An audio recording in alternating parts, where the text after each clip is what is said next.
Today's episode of BrainBuzz is brought to you by rogue detectives Kellyn and Clare, PI. They can do it all. From surprise interrogations Where were you on Saturday night? to managing crime scenes. Sorry, ma'am. Nothing to see here. Move along. We don't want anyone in there for at least 20 minutes.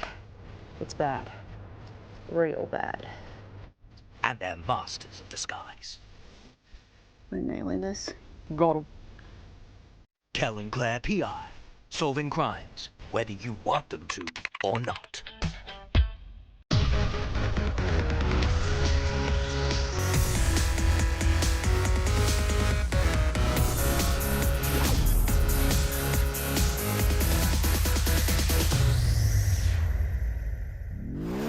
Welcome to BrainBuzz, the show where you ask the questions and we brainstorm the answers. And to help us out with that today are two members of our BrainBuzz crew. It is Hannah and Nick. Guys, are you ready to get brainstorming today? Yes. You pumped? Yes. You're firing up those neurons? Yes. Oh, 3 yeses in a row. This is brilliant. But before we do that, let's get to know you guys. And Hannah, I want to know if you're a cat or a dog person. I'm a cat person because they're a lot more friendly and they play with you, but not as rough as dogs. Wow, you've really thought about that answer. I like it. You had it ready to go.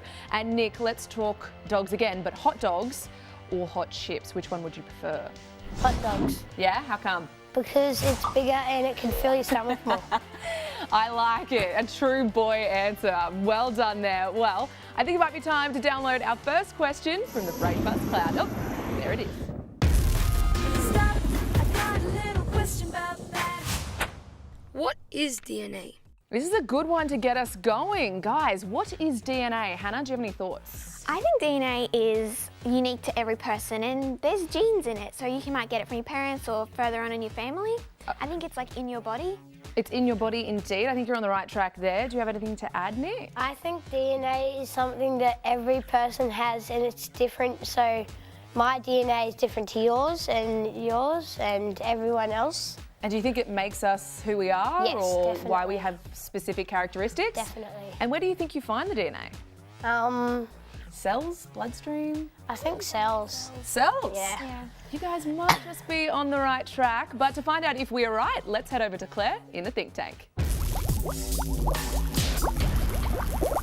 Claire, we are all scienced up and we've got some strawberries. Are these for eating? Unfortunately, not today. Oh. They are so we can get some DNA out of them. Oh, Yeah, pretty cool. So, Nick and Kel, what I want you guys to do is start squishing up those strawberries. Yep. get in there, Nick. And Hannah, what I want you to do is mix detergent, salt and water together and give it a really good stir. Okay. Why are we getting DNA out of strawberries? Well, question. it's fun, isn't it? And it's going to help us answer the question, what is DNA? That's right. So what is DNA? So DNA stands for deoxyribonucleic acid. Remember that one. It's a big word, I know.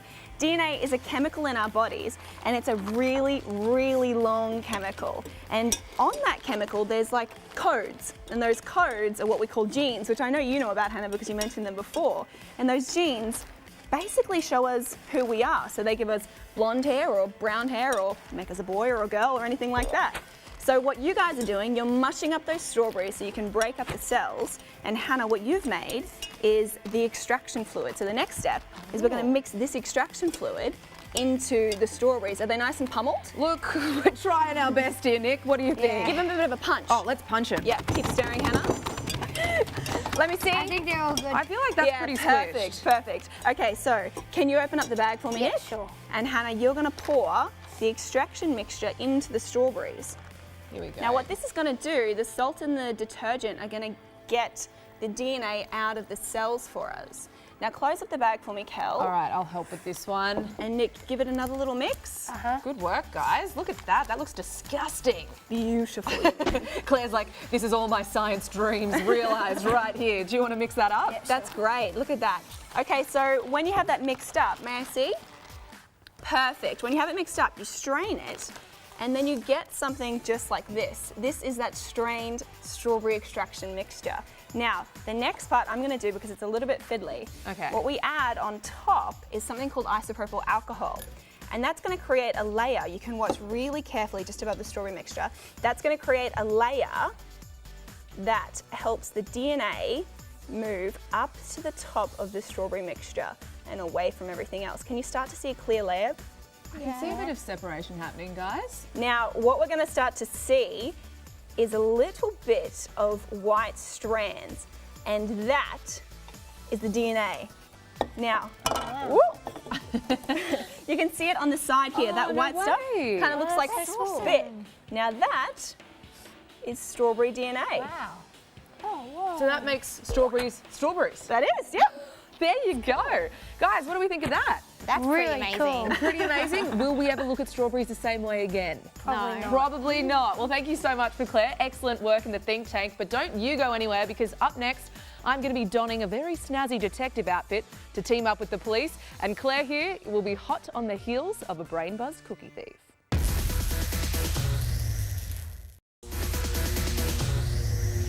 Welcome back to BrainBuzz, the show where you ask the questions and we brainstorm the answers. And today we've been brainstorming answers to questions about the techniques that scientists use to help police solve crimes. And that's the cue we need because it's time to download our next question from the BrainBuzz cloud. Stop, I got a little question about that. What sort of clues do police look for? Oh, I've been thinking about this one. I'm going to put this over to you first, Hannah. What do you think police are looking for? I think they'll look for anything that could help them identify a certain person, like a strand of hair or a fingerprint. Okay, so things left behind that are very specific to a certain person. I like that. You're on the right track. Are you sure you're not a police officer yourself? No. No? Okay, fine. What do you think, Nick? I think stuff like DNA or maybe their clothes, because their clothes might have their name tag on it or stuff like that. Yeah, if you're a really bad criminal, you'd leave your name tag on your clothes. You never know. Well, I actually went straight to the source to find this one out.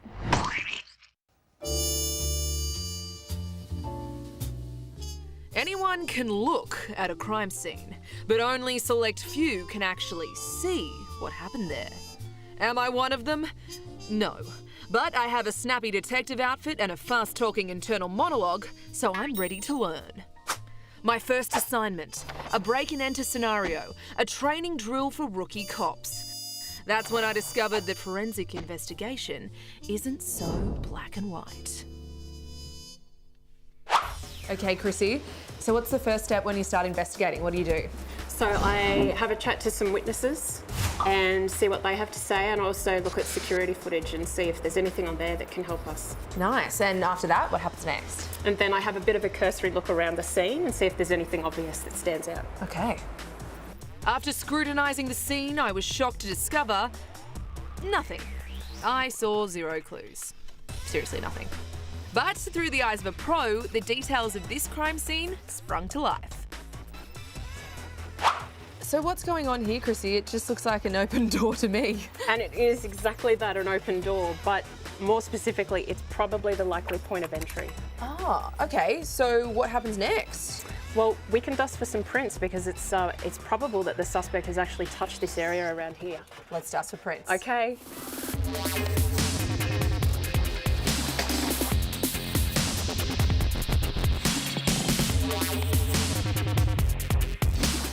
Then we photograph the prints with our modified cameras, which pick up explicit details of fingerprint ridges. Then these images are fed into a national database, which spits out several approximate matches. Then our fingerprint experts analyse these suggestions to determine who the most accurate match is. But what happens if you can't match the fingerprint? Then we can also narrow down a suspect by locating trace DNA. Oh, trace DNA. Yeah, it may have been left behind by the suspect. Interesting. This is possible if we find a possession that the suspect has left behind. But collecting DNA requires meticulous attention to detail so that we don't contaminate our sample. So what are we actually using here? This is a tape lift. This is part of our trace DNA kit.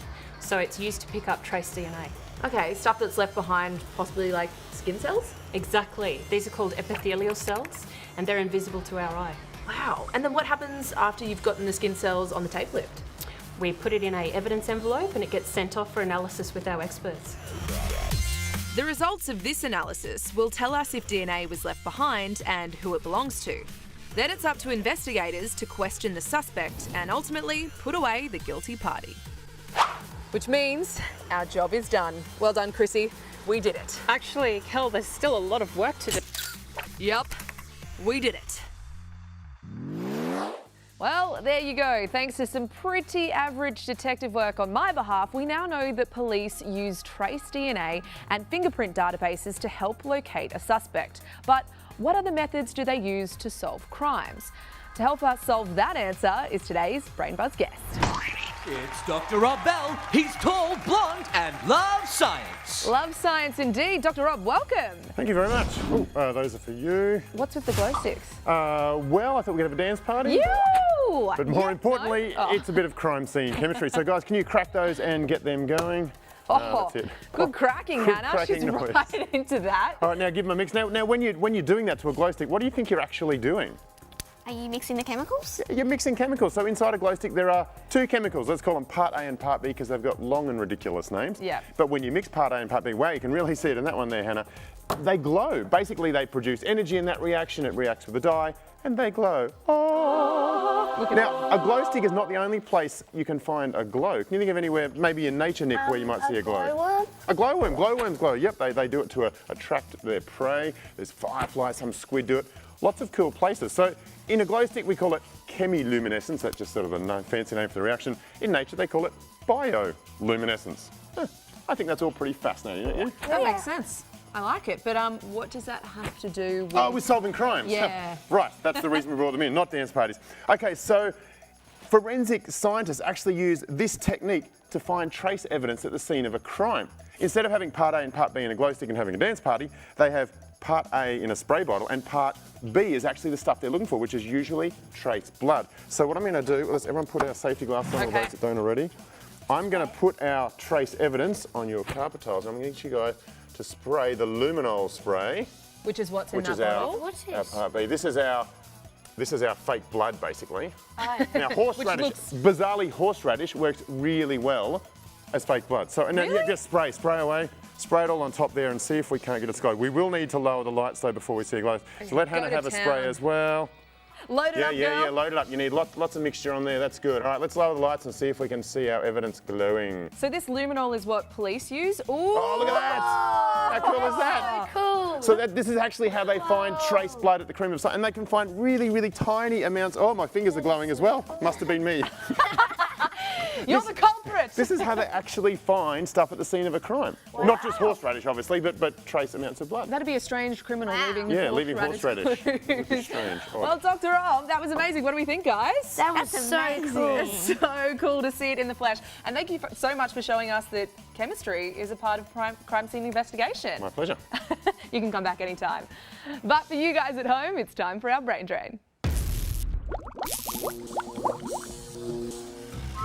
Sir Arthur Conan Doyle's fictional characters, Sherlock Holmes and Dr. Watson, are perhaps the most well-known crime solvers of all time. Who is considered Sherlock Holmes' arch-nemesis? A. Dr. Crimebreaker. B. Professor Moriarty. Or C. Dr. Igor Lightfingers. The answer when we come back.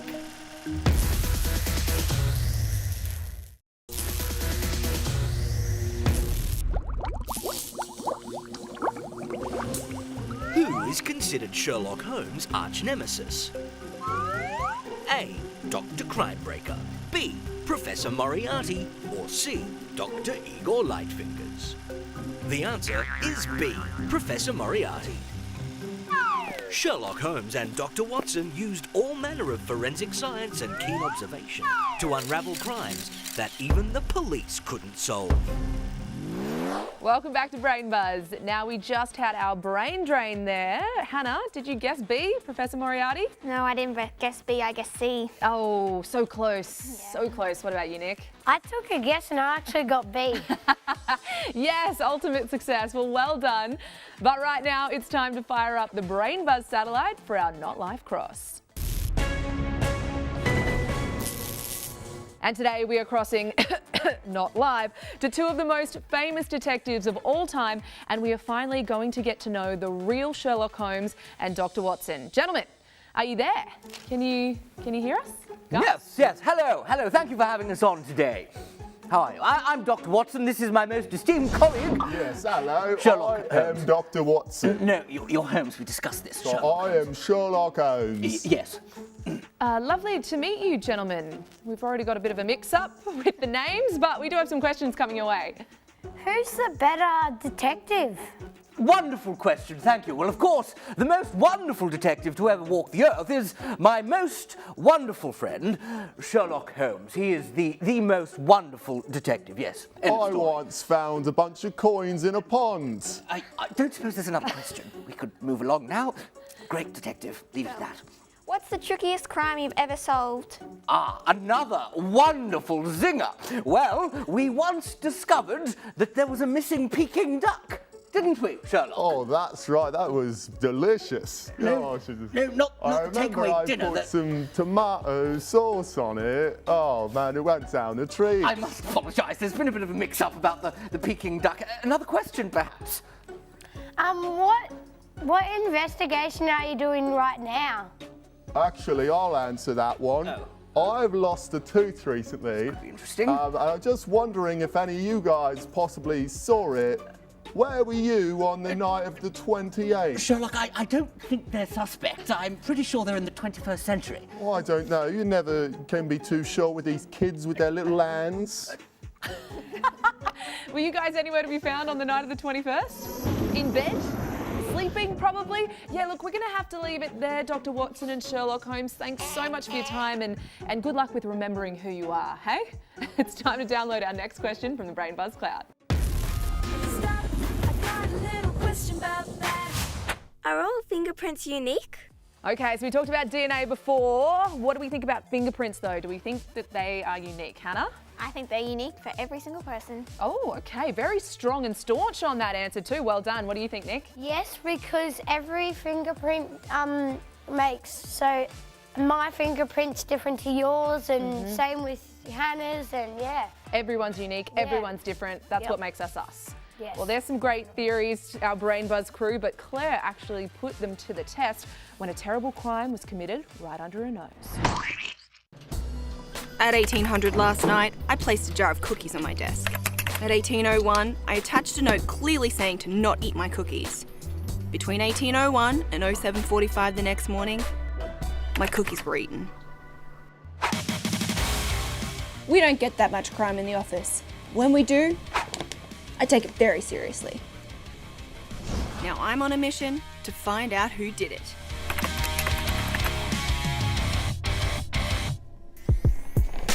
Jade, I really need your help. Somebody took my cookies.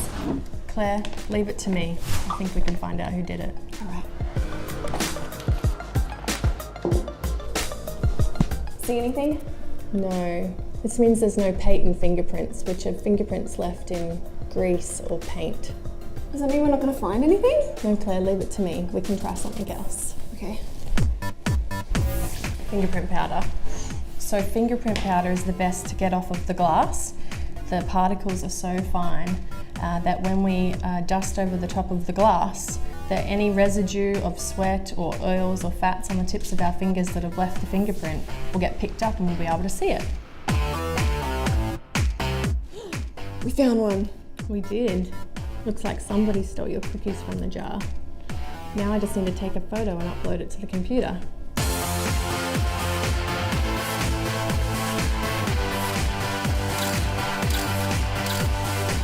Jade, what's next to catch this cookie thief? Well, we're going to upload the fingerprint to the computer. I'm going to mark out all the characteristics that we can see on the fingerprint, and your database is going to send me back 100 most likely matches, and then I'll have to sit and manually compare all the matches to see if we get a hit. 100? Yes. You better get started. This is going to take forever.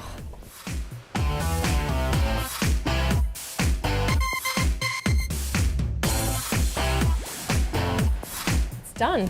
What? Already? I know, but we didn't get any hits. Oh, no. But that just means that your cookie thief doesn't have their fingerprints in the system yet. Okay, so what happens now?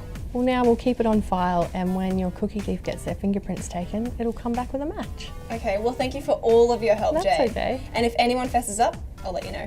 Good luck. Thank you. Well, cookie thief, you may have won this time, but sorry, excuse me. Hey, Kel. You took my cookies? Oh, but you brought me some new ones. Thanks. What am I doing? Nothing?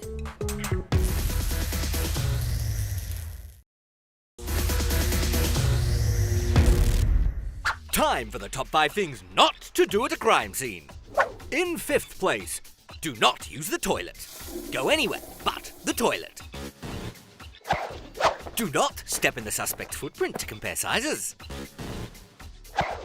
Do not stick motivational quotes on the fridge. Do not run through the crime scene tape like it's a finish line. And the number 1 thing you shouldn't do is post a selfie. Unless, of course, you're looking mighty fine. Welcome back to BrainBuzz. Now get excited because it's time for everybody's favourite part of the show. It is, of course, the BrainBuzz Lightning Quiz. That intro just keeps getting better and better. But right now, let's check our buzzers. Are they working, Hannah and Nick? You ready to do this? Yes. Let's quiz. Okay, question numero uno. What did Dr. Rob say the luminol spray would react to? Now, that was the glowing forensic spray we used in the guest segment. Was it A, mustard, B, horseradish, or C, barbecue sauce? What do you think, Hannah? B, horseradish. Correct. Well done. Do you like horseradish? No. No, nobody does. Ew, it's gross. Okay, guys, watch this clip. But collecting DNA requires meticulous attention to detail so that we don't contaminate our sample. Okay, which of the following is not, I repeat, not one of the first few steps in a forensic officer's investigation? Is it A, talk to witnesses, B, check the security footage, or C, have lunch? C. Have lunch. No, you've got to do the crime solving before you get the lunch, that's for sure. And another thing that you can do, just as a little added bonus, is to have a cursory look around the scene. So if you guys ever turn into forensic officers, you can do that. Okay, the next question is also from my crime scene investigation story. Now, I think you might get this one, Nick. What was the object left by the suspect that we checked for trace DNA? You got to wait till I say all the answers, but I'll let you answer first. Was it A, a shoe, B, a cap, or C, the suspect's wig? B, a cap. Yes, I knew you had that one in you. And for a bonus point here, guys, did I rock the hairnet or did I rock the hairnet? You rock the hairnet. Thank you. I don't even care that you didn't buzz in there, Hannah. I'll give it to you. Okay, here's another clip for you guys. Does that mean we're not going to find anything? No, Claire, leave it to me. We can try something else. Okay, when you're searching for a fingerprint on glass, but it's invisible, what should you use to locate it? Is it A, a torch, B, eyes like a hawk, Nick's too excited here, or C, fingerprint powder? Nick, it's you. What do you think? C, fingerprint powder. You're all over it, mate. And for a bonus point here, Hannah, I'm looking at you. Who stole the cookies from the cookie jar?